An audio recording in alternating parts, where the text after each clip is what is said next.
My name is Johnny Wild, and today we're going to break down my track Anxiety with Dax Davis. So let's just get right into it here. First off, I just have a sampler, and we'll just go through all of these various sounds. That one is just, that's just Dakota making a bass noise with his mouth. We got a couple different one of those. There's another one right there. I think we used this one right here, and we'll break that one down. Excuse me, in just a little bit. Another sound we used is just a breath, like right there. We took, and then we just cut off the attack, and just got the tail end of it, and we put a little reverb on that, made it sound pretty cool. The clang is just hitting something against my futon, actually, right over there. Didn't end up using that one in the song, so we'll just continue on. Clap is pretty self-explanatory. We just clapped and just layered a few of those together for that one. Those two are just tongue clicks, I guess, and that's what we used for the main sound when we got to the breakdown. This is the first sort of percussion instrument that Dakota did when he was beatboxing. He just beatboxed for a little bit, and then I soloed out some samples and bounced them out to wave files, so that was just a hat. There's another one. There's a couple more down below. The crackle right there is actually really interesting. That is actually right here. It's a bag of sunflower seeds, and we just crackled it in front of the microphone. And what we did is we layered that with the claps and the snaps that you'll hear later, and it made a pretty cool crunchy clap that we used in the song. The glass ting coming up here is actually just this glass right here, and we just took it. That's all we did with the spoon. That's it. Same pitch. The spoon we'll use later.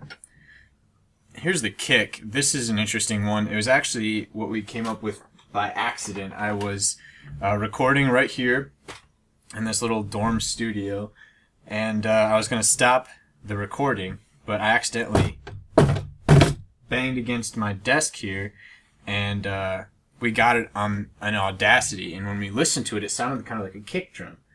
So I was like, okay, well, we might as well record a few more of those, and then we did, and we used those just as the kick drum after we EQ'd them a little bit. There's some more hi-hats. This is just Dakota doing a high bass sound that I thought he would use, or that I thought I would use later in the song as I put it together right before the drop, and it turned out pretty well. This was an edit that I did of one of the toms down here.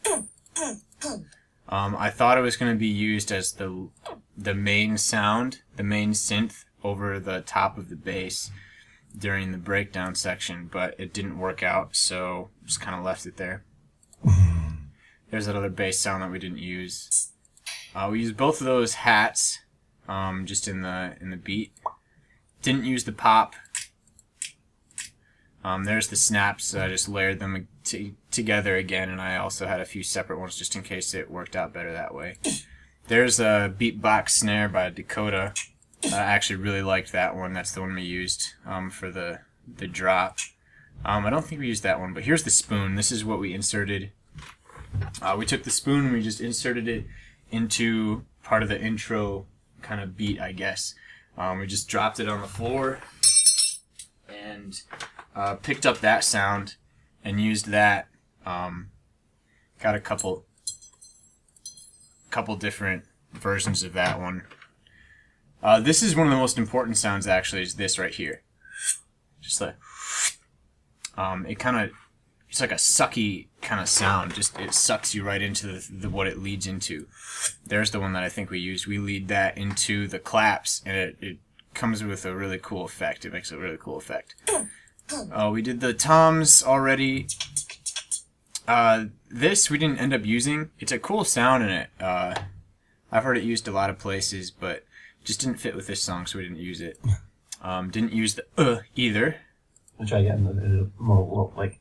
This was something, I don't know, Dakota was mumbling in between his takes of, I think it was the toms or something, or maybe it was one of the bass noises. So he started mumbling, trying to like say. I understood what he wanted to say. He wanted to make it longer or something. The decay on one of the bass sounds, but that's what came out. So I thought it was funny. I recorded that and put that right at the end. White noise, so important. What we did for this one is we just let the microphone record just the sound of this room, which is really quiet. But once we amplified it, it came out with that, and we EQ'd it a little bit, and it turned out pretty good. And then that was, I think, Dakota was starting to laugh, or I was starting to laugh, and the mic picked it up, and I thought it would sound cool somewhere, but didn't end up using it at all. That's pretty much that. Now, I guess we'll just get into the song itself. So let me just load up first the bass sound. We'll load that into the sampler. Here's what it just by itself. It's pretty breathy, so we wanted to get rid of that. So the first thing we did is I'll just put it over to the actual channel that I use the real bass with. I just use an equalizer and we cut out everything above about 250, 300 hertz. And there you can see we just have that low part right there. So the breathiness is taken out of it, but it's still not very punchy at all. So what I did is I pitch stretched it just a little bit to give it that little kick. Right there. That's it. And then we layered that together with one of these high kicks right here. I just high passed one of the sounds of my desk that we use for the kick drum. And we put those together and you get this kind of sound right here.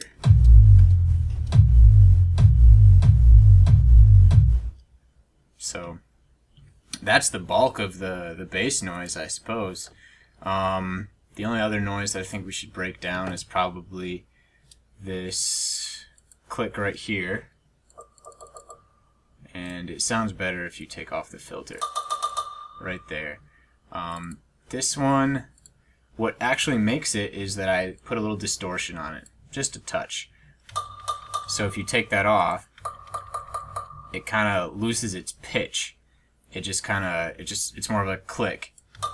But when you put the distortion back on, it gives it more of a tone. So when you change notes, it's more distinct that way. And then of course you just put a limiter on it just to make it clip a little bit more, just for that effect of distortion. And then I put a filter on it for when it was leading up or coming off of the bass section, and then put a ton of reverb on it.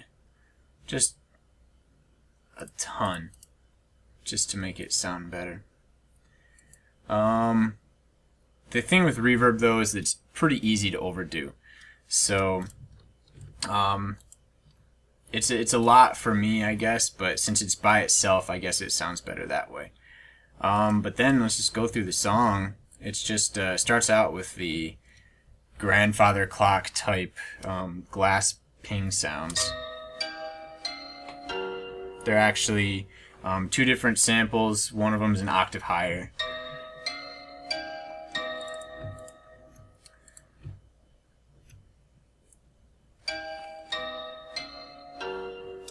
And again, this sound being by itself, you could put a lot more reverb on it. And then once it gets over here, it starts getting I guess the melody of the song.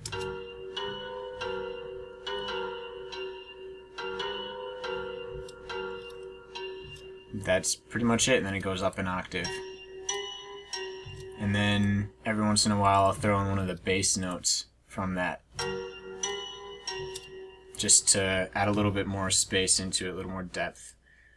The other part is just the beat itself. So that consists of just the claps that I have on every offbeat with that sound right there. That kind of leads into the first and the third one of the first and third measure of every loop right there. And then I took this right here, right there, and put that, I don't know, wherever it felt comfortable. Especially right at the drop. That comes in right with the bass, and it makes it sound pretty cool, especially when you put that sound right before it, but we'll get there. We'll get there. So this is what it sounds like.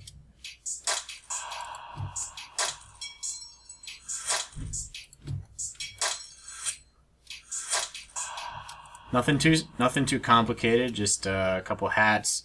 You heard the spoon in there. Kind of keeps that feel of things you just bang together in your dorm room. And then the bass comes in.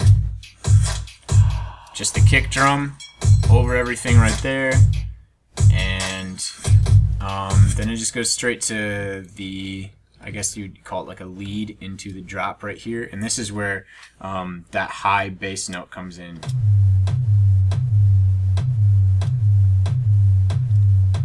So that combined with I have the bell here, this kind of raises pitch. I automated the pitch to go up, and then it kind of fades off a little bit at the end. But that gives it this sort of like you're waiting for the drop to happen, basically. And then here's where I fade the popper into that click sound. So we'll listen to that all together, and let's see what this sounds like.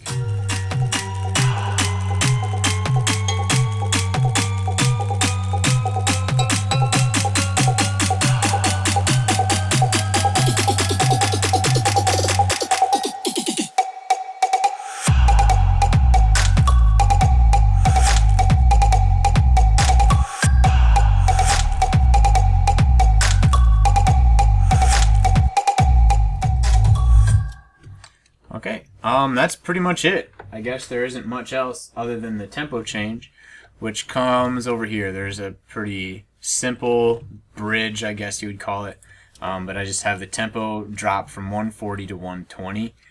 We thought maybe it would work if we did it at 128 as a common tempo that's used in a lot of tracks, but it just wasn't slow enough. And then 120 gives it more of a Moomba feel to it, more bouncy.